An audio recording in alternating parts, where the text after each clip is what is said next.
significant reductions in the Brazilian crop and forecast for the upcoming USDA report with Jerry Gidel right here on Connected Farmer, your channel to keep you up to date with the latest trends in agriculture and livestock.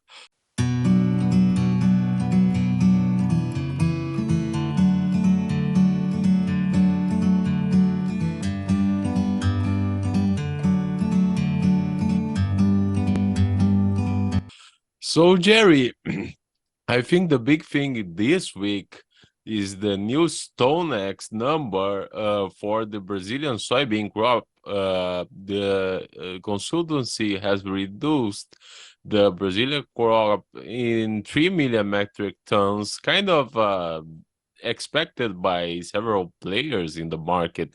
Some of them already reducing by a lot more the Brazilian crop. But still, the market reaction was kind of surprising. Don't you agree? Oh yes. Well, this market this week has really been well on the soybean side of things. They've really been constantly concerned about the next rain event that's going to happen. Now, we had the rain event last weekend. We had it, kind of sluggish on Monday. Then it kind of bounced back because guess what? We didn't have that much rain up in Mato Grosso.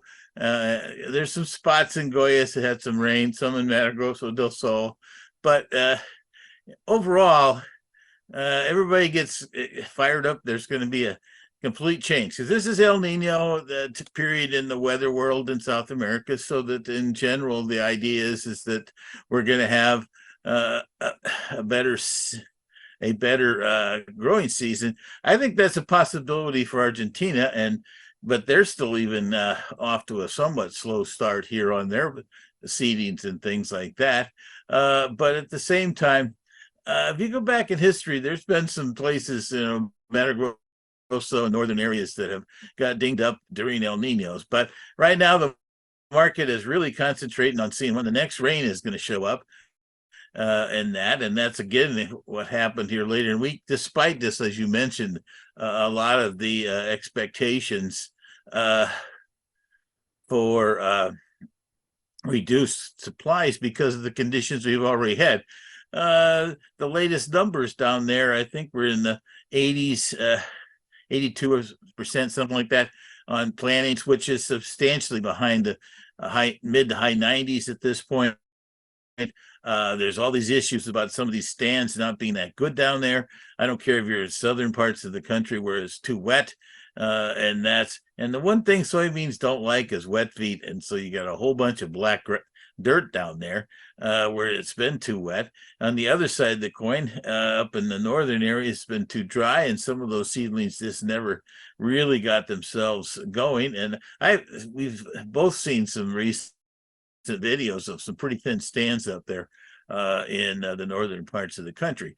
But soybeans do have an ability to kind of bounce back on different things. If they do get some moisture here, they'll get the rest of this planted. But then we have the implications of what that means to the number of acres of second crop corn that's going to be planted. Lots of different issues still flying around here in South America. It's not going to be one big rain and we're all going to be happy long term in South America. Well, I have a feeling that many experts in the marketplace they are not being bold enough to cut the Brazilian production estimate. Oh, I think you're exactly right. There's been a tradition of being less than aggressive sometimes on those numbers in Brazil, primarily because if you go back over the last 15 years worth of history, they've only had 2 or 3 kind of tough years where it really got beat up pretty good, and the yields and output from year to year went down substantially, partly because the fact that the Brazilians have been pretty aggressively expanding their planted area. And so, okay, you had less yield, but you had more acres. And so all of a sudden your overall production keeps kind of rising. I guess that's going to be the real situation to look at here. right now, also the other thing that happens this time of year that makes things a little bit tough to get any aggressive trends going is the fact that our investing public after Thanksgiving, and we're after Thanksgiving now, and we're actually probably on the 1st of December here, we're going to be seeing many of the upper Mississippi barge facilities and that closed down. And so all of a sudden we start losing some of the kind of initial enthusiasm this time of year, and people are getting ready for the U.S. holidays. So we might be having another 10 days here and that, but boy, after we get past the USDA's report, things can get pretty quiet. And I think that's the other feature that has limited some of our participation here. It's I don't want to get hung out to dry here because all of a sudden everybody's on vacation through the holidays into the first week in January. Well, so next week, as we have mentioned, there will be a brand new report by the United States Department of Agriculture. So what are the major points that you are anticipating right now, Jerry? Well, I think that because of the USDA does not make a production adjustment this month, and they do that with their final production number in January. They get the final state results and things like that coming in. They look, and there is definitely has been some significant changes at times in that final number here, either on, even surprisingly, on some of the planted and harvested numbers in the past. I don't think we're going to see as much of that this year. But the one thing we will potentially see is, I think, some of the adjustments here, because we mentioned even last week, there's 4 or 5 states here that still had some harvesting situations here that, were below 90%. Ohio was one, Wisconsin, Michigan. I think we did go above 90% in 93, I think it was, in the last number we had here for North Dakota. And so there is some adjustment factors in here of 2 to 3 million acres. That interesting. So far, we haven't had any major snows or issues like that. We're getting rains here in Chicago today and through this weekend, and that with a few flurries around, but nothing to totally slow things down. The biggest thing right now is the producer out there with these lower corn prices is really not fired up to harvest his corn if it's much above 16 or 17%. If it is, he's just going to use the field as his storage at this short term. But definitely the production side of numbers, we're not going to have any adjustments. Now, the other side of the coin is how are we doing on our exports and domestic usage kind of numbers. And interestingly enough, the last 2 or 3 weeks, as we've noted here, that we've had, we had the big soybean purchases and that from from China, and that 144 million. That was fabulous. We've had some other good numbers since then. And at the same time, on the corn side, there's been some pickup in that. Seasonally, at least, we had been behind kind of our seasonal pace to get to the USDA's numbers for the year. But putting those back together here with this week's numbers, and that we're not all that, we're very close to the seasonal pace that we need to be. Now, I wasn't saying we're not above it. We're not going to have any adjustments upward, but I think a lot of people, and myself included, were thinking that maybe corn and soybeans could see some reduction in the USDA's exports, because they did increase corn exports last month. They didn't change the beans exports, but I kind of feel like that they're not going to adjust those. And on the soybean side of things, we had a very impressive number that came through here on the October crush number at 201.3 million bushels, 101.37, I think it was officially, on actual soybeans that were processed here. during the month of October, which is always one of the more traditionally high crushing months, because it's they get the new supplies in and everybody's storing up for winter on their meal and things like that. But that's the first time ever that we have had a monthly crush statistic in the U.S. over 200 million.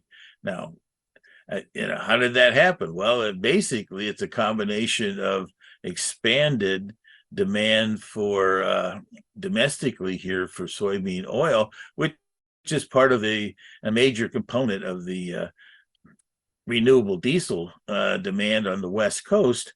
And so to reach the needs of renewable diesel, we've been expanding current plants, we've been putting up new plants, things like that. And that's going to continue here during this year and all the way through next year on this thing. And so that's the other thing that's going to be interesting here as we go forward, is if that, and there's no real particular reason to look at the soybean oil demand is going to be the trickiest part of this whole thing is where can we end up marketing the meal. We're going to have some livestock demand and things like that, and meal's going to be reasonably priced. But the other thing is we need to get our export facilities really ramped up for some kind of meal purchase shipments. Maybe we could truck some things to Mexico and things like that. But at the same time, that's going to be the real interesting and maybe the drawback of expanded U.S. soybean processing is where do you put all the meal that's generated? Because when you take a bushel of beans, you get about 80% of it is meal and 20% of it is oil. So that's a lot more tonnage to figure out what to do with. Right now, the U.S. pork prices are not really that robust to get people fired up to expand a lot there. Chickens always is a huge user of soybean meal, but cattle normally isn't. So that's the other thing to keep in mind from that standpoint.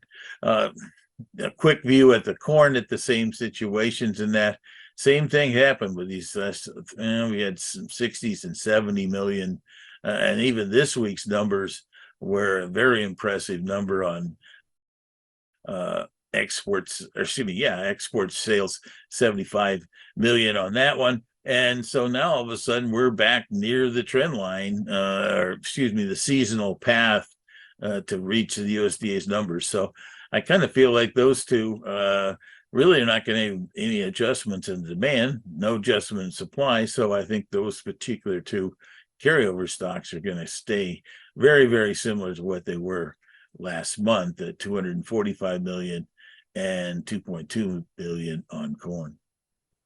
So what is the market reaction that you can anticipate for next week? Well, I think we're going to, of course, react to what's likely to happen in South America. We're not going to have the kind of moisture that this market seems to feel like is always around the corner here on beans. I think that's going to be a positive. I think to some extent there could be unfortunately, between now and next Friday, we're going to have a pretty sluggish market because there's still a lot of, there's these exports aren't any good and all this other stuff. But I tend to agree that up until three to 4 weeks ago, we really didn't have any export sales on the books to keep you optimistic. So from there, and of course, the South American weather, as I mentioned before, is going to be a factor in this thing. I don't know on a worldwide basis. Of course, we've in the wheat market this time of year, the issues in Australia are always quite important. They had some couple areas in New South Wales in the southeastern part of the country there that had too much rain during harvest. But and interestingly enough, even our U.S. export sales this week jumped up to 22.5 million bushels on wheat. From there, one of it actually was some Chinese buying that gets back to this whole problem we had way back last summer, where their wheat crop got hammered with lots of rain and issues and that. So for their quality buyers over there, they're looking around for some good, hard red wheat, soft red wheat, Durham, all the whole different ones that the wheat market provides for various products around the world. And I think that was a slight positive, and I also think that that's another reason why even the wheat market's not going to have any big adjustments when we see the numbers a week from today. All right, we'll follow up on that, and we'll see you next week. Exactly. Well, ended up get your Christmas shopping done early. You don't want to miss out on all those great things you're looking for. All right. Take Bye-bye. care.